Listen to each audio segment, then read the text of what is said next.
Welcome to The Overcomers, where stories of healing, courage, and faith shine bright.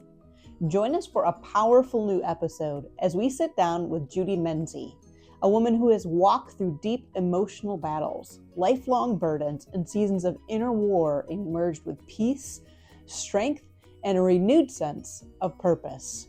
On this channel, we celebrate the brave journey of confronting what's been buried and rising into who you are always meant to be. Get ready to be inspired. All righty. I am honored to be here today with my friend Judy Menzie. Judy, thank you so much for joining us on The Overcomers today.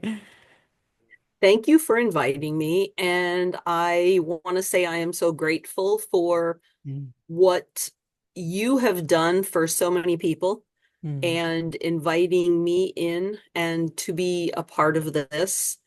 And I just greatly appreciate it and thank our Father in heaven for bringing us together.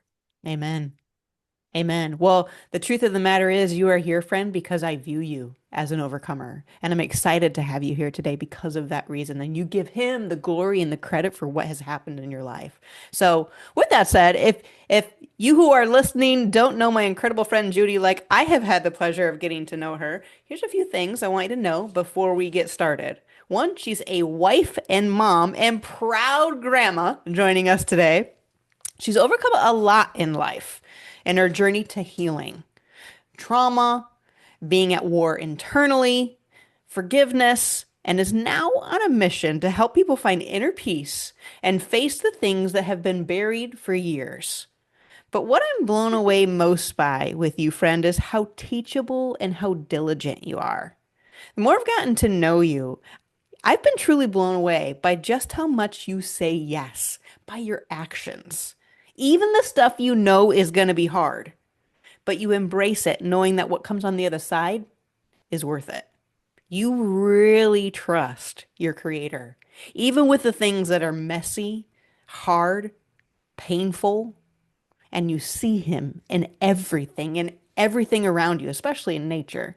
So, with that said, tell us the story. How did you go from where you once were in so much trauma to where you are now in a place of so much peace, where you see him in everything? So there are different times in my life where sometimes we just have to hit the bottom. And there's been times where I've gone to work and it's like I can't function. Or you just literally feel internally at war with yourself. And I was visualizing the beach, my toes in the sand, the sun baking on me, a cold beverage, and just help me get through this day. And I was at war internally. And what brings this on? And there's a couple things I'm going to share with you without going into too much detail because I don't want to hurt anybody in particular. But go back to, we're always told, go back to that inner child. Where were you as a child? Children have no fear when they're little, when they're walking and learning how to walk and falling and all of that. But somehow, somewhere down the road, something like stops that. And whether it's, I'm very emotional in feelings, definitely emotions and feelings. Back as a baby, to my knowledge, what I was told is I almost died when I was 6 months old. I dehydrated, 104 fever. They didn't really think I was going to make it, but I did. And my dad was a truck driver, away from home a lot. When he would come home, I would be like very possessive of him. He was mine. I was so excited daddy's back. We lived in Iowa. I came from a yours, mine, and ours family. Both of my parents were married before. My dad had 3 children. My mother had 2, and I was the only one they had together. There was like 5 to 9 years difference between us. So you were, quote, the spoiled, the baby, the special, the whatever. I look at what my mother took on, 5 kids and then a new one and her husband traveling. What I remember though in Iowa was consistency, I loved it. I had a favorite chestnut tree that I would climb up and be like way up in the tree. The town we grew up in, it felt very stable. We had a roller rink, we had a pool. There was things to do, healthy things to do. We had a park. I had no fear of swimming, learning how to skate, doing all these things. And when I was about 7 years old, we moved to New York. My dad was tired of truck driving and to this little tiny town, and life just totally changed. A lot of things. They were different. We moved to a couple different houses. The home we finally bought. Before I hit puberty, I ended up experiencing fondling by an older man, which was like, you knew it was wrong. And how do you say that though? You're in a little town where like people know more about you than you know yourself, quote. And how do you tell your dad or anybody about this in fear of, okay, my dad will beat him up or what, something's going to happen and my dad's going to end up in jail or whatever. And you're going to cause havoc in this little tiny town. You're going to cause havoc in this family. And I felt shameful. I felt guilt. What was wrong with me? Why me? Um, it wasn't all the time, but here and there, comments, questions about yourself, touching in certain areas. All of my friends and people I knew basically ran away from it. I was just scared I didn't know what to do. So it sounds horrible, but when the man passed away, I was like, okay, I don't have to deal with this no more. So it's done, it's over with. Then as I got older, and for some reason, as a young kid, like I said, emotions, I would get, when I would be stressed, I guess, or worried about a test in school or something, I would have weird feelings like my nerves are bothering me and I would just feel down about myself, not knowing where or what this is coming from or why. Goosebumps and just, wow, negative emotions. Then as I reached puberty, I, for some reason, like gained weight, became very chubby. My mother even took me to get my metabolism checked, things like that. So then, okay, now I'm this fat, chubby, whatever. I was not happy in my own skin. And there it's like going from, one to all of a sudden this. And I was not happy with myself. I wore clothes that hid myself. And in school, there were certain subjects I loved, aced at, other subjects I thought they were worthless. And granted, I cheated through them. But even as I was growing up, I ended up dealing with it again with an in-law in the family, with fondling, touching, trying to slip you the tongue, hug you, different weird things like that. And it's like, okay, now there again, how do you deal with this? How do you share this? How do you tell this? Will I be blamed? Will I mess up the family? Will I cause havoc? And watching my siblings as they were older than me marry off, boyfriends moving in, different relationships and stuff like that, this just really put a negative on me in relationships. I did not date anybody I went to school with. I will be honest, self-gratification came in as a teenager, which there again, it's not right, but what do you do? How do you discuss this? Yeah. Then all of a sudden drugs came in. I grew up with tobacco and alcohol. I can remember discussing with my mother, feeling, hey, is dad an alcoholic? Is there a problem here or whatever? And that was taken totally bad and wrong. No, that was his way. That was his way of functioning. He came home every night, a beer, whiskey, whatever. That was his way of relaxing. Okay, so I guess this is normal. So you start doing it. And I did get into alcohol, pot as a teenager. We'd get high on the way to school, during school, after school. That was life. What do you do? What else is there?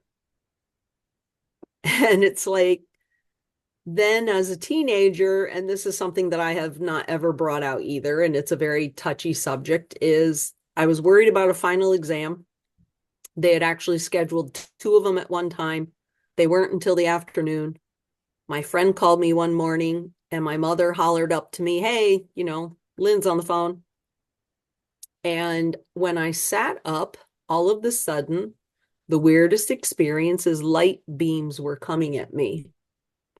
And I'm like, what's going on here? And I went out of my bedroom and I walked down the hallway to find where these light beams were coming. And my mother looked up, saw me walking down the hallway, like, where is she going? She came upstairs. Basically, I was having a seizure for the first time in my life. And she didn't know what was going on. I didn't know what was going on. If you have ever witnessed somebody having a seizure and the body's totally out of control, the nervous system, and yes, I came this close to throwing my mother over the banister. Mm. And there's so many stories that I will someday share where God literally was there.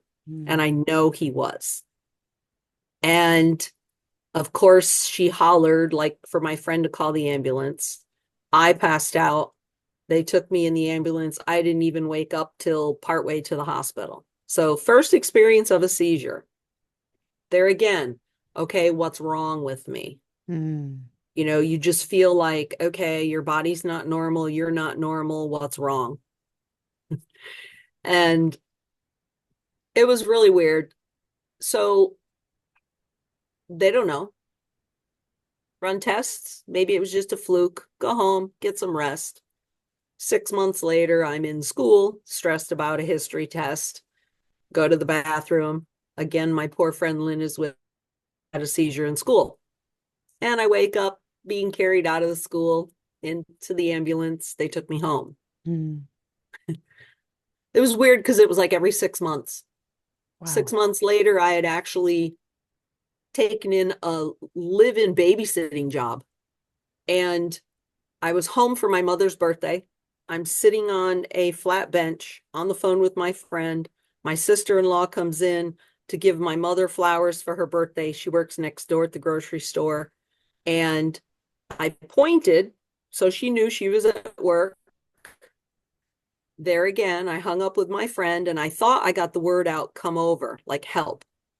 Well, what my mother told me later is when she walked into the room with her flowers, I was literally falling off the bench and she caught me. So there again, I know God was with me, and with my finger, I was doing this, she said, like, come over.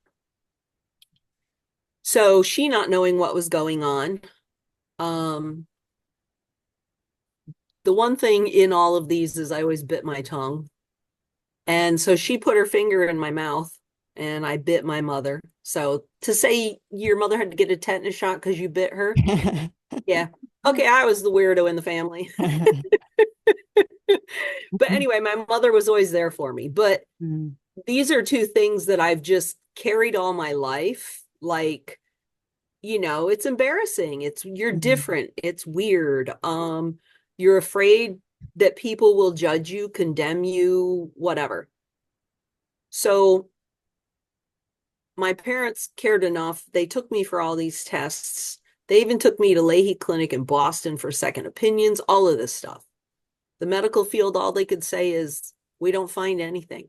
Wow. Everything runs on electricity, and your electricity just didn't run right once in a while. Take medicine, deal with it. So all my life, I have fought that. And when I met my first husband and joined a church, I just pictured heaven, like God saying, I couldn't take you off of medicine because you wouldn't do this. Why I thought that, I don't know. I chose to. But it put me in a drive mode of doctors can't tell me anything. So what is it? What's causing these? Diet, lifestyle. Is there a supplement? Is there a herb? Whatever. So all my life I've searched for answers. And I've worked with doctors. I am to the point now where with a doctor, I take half the amount, fully functioning, no problems. But these have been the roots that have been like at war with, that I haven't ever wanted to share, that I have had to dig in and let go of and forgive other Mm. people, because I don't know their story. I don't know their background. And I do have to say, part of this program that we have been doing together, watching the shack, was like eye-opening, because God doesn't want any of this to happen. He doesn't. But if he controlled everything, we would serve him out of fear. Mm. We wouldn't. He's at the door, but we've got to open it. He's inviting us. He's asking, he's offering us the world, everything, eternal, everything. But do we want it? Mm. And when we choose fear, when we choose negative emotions, when we allow these to control us, the enemy's winning. And in reality, whether people like it or not, the spiritual warfare is what's going on. Mm. And we're in the middle of it. So powerful, friend. I love how you realized, there's these two dynamics going on inside of you your whole life, dealing with not only the traumas of the past, but also so many health concerns. And then all the internal dialogue, what's wrong with me? What's going on? And all the shame you carried as well. What was it? Like, tell me more about that moment. You mentioned forgiveness and how huge that was for you in letting go of some of these things from the past. But when was that you truly learned that that was such a key for helping you deal with what was going on inside? A few years ago, I literally, here in Indiana, it was wintertime. Um, I can tell you stories. Have you ever been one of the first ones to find out when somebody was killed or died? Mm. Or have you been one of the last ones to talk to somebody before they took their own life? We lost my mother-in-law. I had just had foot surgery. I was not in good shape to begin with. And I was the one that heard the news from the police. Mm. And to tell my husband, and just the whole thing took us 22 months to settle. And even when I lost my mother, like I said, there's so many stories that I could tell you that I know God was with me, but then there's times I've like stepped aside. And after losing his mother and letting myself go, I hit a point where it's like physically, you've got to do something. Mm. And so physically, I started, but then, and I've done great. I've lost 60 pounds, a complete transformation physically. But what about the mental and the emotional? And like I said, that one winter where I literally was at war internally, and what I was upset at and at war at, it's weird. I I was depressed. It was wintertime. I had heard go to a salt cave. It's like going to the ocean. The salt, the water, the breathing it in. So I looked up locally a salt cave, and I went to one. It's up in Michigan. And when I went there, I started talking to the lady, and I was just talking with her, and she's like, "Oh, you need to talk to Jeff." Okay, whatever. So I went to the salt cave. I come out of the salt cave, and this guy's standing there, and I'm like, "Oh, you must be Jeff." Yeah. I said, "Well, Cindy told me I'm supposed to talk to you." Okay. And he literally just read my energy. I've never experienced that before. And he literally said, he just started talking to me, and he said, you're in the middle of an intersection. And he's like, "You can't stay there. You have to go forward. You have to turn left, right, something. You are literally in the middle of an intersection, and you can't stay there." Mm. And I literally internally was at war. I was visualizing the beach just for sanity. Even to my husband's daughter one day, I told her, I said, I'm sitting on the beach, my toes are in the sand. And I said it so visualizing. She was like, oh, I said, Casey, I'm not really there. That's just how I'm getting through this day. Well, as this gentleman's reading me, I was like, but what about my husband and these other people? What, they got to come with me. And he was like, oh, no, no, no, no, no. This is all about you. Mm, You can't make decisions for anybody else, but you have to make the decision for yourself. This is all about you. so good. And it's just like, wow. So I literally took a trip to Florida by myself for a week with no itinerary and said, okay, Lord, I'm yours. And it was the best thing that I had done for years. So I specifically have am learning to give all the burdens to him Mm, and to be accountable for me, to surrender so good. and to not let the enemy, fear, judgment, anger, bitterness control me. And it's been daily. And I've always loved nature. So being here in northern Indiana, yes, I would love to be by the beach in California or somewhere, anywhere. But so what I have been doing since we've been on our program, the Gold Track, I suggest everyone to do it. You're Mhm. worth it. Basically, is connecting to nature and what he's given us, Mm, connecting to him, yeah. but through the things that he has given us Wow. and the inner peace that it is giving me. And it's like, I don't know all the answers. Mm, And I have really had to slow down because I'm one that runs, that goes, and it's like, no, you have to stop, you have to breathe, and you have to learn to live in the present. Yes, you have goals, yes, you have dreams, but what do you have today in your hand that you have the power of choice? And how can you pay it forward? And if you've ever seen the movie Pay It Forward, that's one of my favorite. Pay it forward. Pay it forward. You have been blessed. Yes, you've had trauma, you've had situations, but that has been your journey. That is who made you who mm, you are. And the biggest thing has been forgiving myself. mm. My Such a, daughter means the world to me. mm, Yes, I screwed up,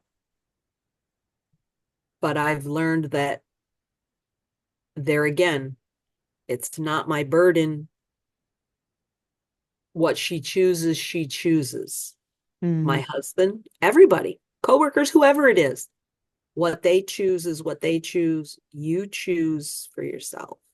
Such a good message, friend. I love that reality that you've realized because how many people listening to this interview are going to be relating to the simple fact of like they've probably been through trauma too. And if you're listening, you've probably been through trauma too. Maybe to the point of there's been so much of it, like Judy here, that at times it's overwhelming, it's debilitating, maybe even giving you health concerns and health issues because there's so much packed in there, so much buried in there from your past.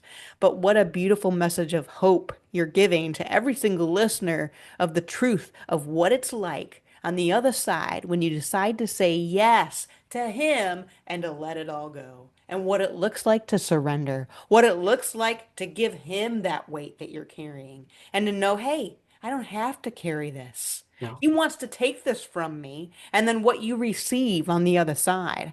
I have Yes. seen your own physical spirit transform in front of my eyes as I have watched you let go of so many things. But truly, in that letting go, trusting that He's got you more and more and more. You are so full of peace, friend. It's palpable. And the way that you appreciate all the details and seeing him in nature, it's that alone is such an inspirational sight. If you, anyone listening, if you ever around Judy, you ever see her posts on social media, you get to speak to her, you're going to know what I'm talking about. This woman is full of his image and she sees him everywhere. And why is that happening? It's because of what she's talking about, of what it looks like to truly let go, despite your past, despite what you've had to carry your whole life. And this is possible for you too, if you're listening. So, friend, I want to ask you a very specific question here as we close. And that is for that person who is listening to this interview today, whether it's now, whether it's a year from now, whether it's 20 years from now, and they're listening to your story. Maybe they have had a lot of trauma in their past. Maybe they are questioning who they are, their value, their worth. Maybe they're carrying shame. What one thing would you tell that person today? He's there for you. Find, if you need to find somebody to talk to, somebody to vent to, somebody to connect to, a community. And I will say, first steps to success. There is another program I've been doing. I got to share my story in Louisville a few weeks ago. I'd love to talk to anyone. You can look at a couple links, but just you can do it. He is there. Hmm.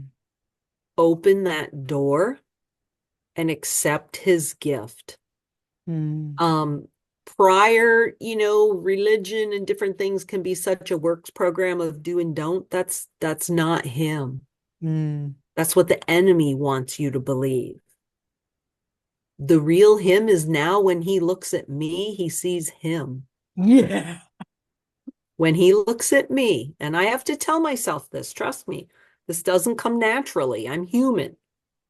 And in the morning, if you don't feel that, whatever, find your connection. Mine is reading his word, even if it's a verse, a daily devotional. But the biggest thing for me, literally, is I go out in nature and talk to him Hmm. and just, hey, help me see the unseen. What else is here? Look at the details. We go by all this stuff so much. Stop at that tree, stop at that flower, look at the detail. Um, it's there. He's there. Hmm. He gave us all these things. My dream and to imagine is seriously, think of the day when we can go back, or we won't go back, we will go forward. But whether it's a lion or a tiger or a bear or whatever, but that we will have that relationship again. Hmm. And you know what? There's healing.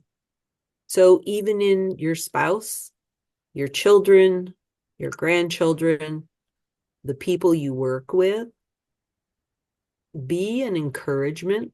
Yeah. Focus on the positive. When those negative things come up or those triggers, ask yourself, take that time and ask yourself, where is this coming from? And be willing for him to open your eyes and to hear his voice. So Be good, willing. friend. Mm. There's healing. So good. So good. You really are a woman who truly sees him everywhere in all of the details. So if you're listening today, take Judy's advice. He is all around you. And if you want to start seeing examples of the proof of that, all you got to do is look up Judy on social media and you're going to see what she sees. Friend, thank you so much for being with us on the Overcomers today. Thank you for your courage to step out and share your story and to be a light on the hill. Thank you for showing other people that there's hope, no matter what your journey has been, no matter how dark it's been, no matter what you have been carrying, that it is possible to let it go. You are that message bearer, friend, and you have been today, and you've done it beautifully. So thank you for your courage and being here today. I receive that and I appreciate it. And I feel privileged and honored that you asked me to. Mm. It's my honor. Thank you for joining us on The Overcomers today. We hope Judy's story of healing, surrender, and courage has touched your heart as deeply as it has ours. Remember, no matter what you've carried or where your journey began, you have the power to release the weight and rise above it. Subscribe for more stories of hope, transformation, and the strength within every overcomer. Until next time, stay strong, stay hopeful, and keep overcoming.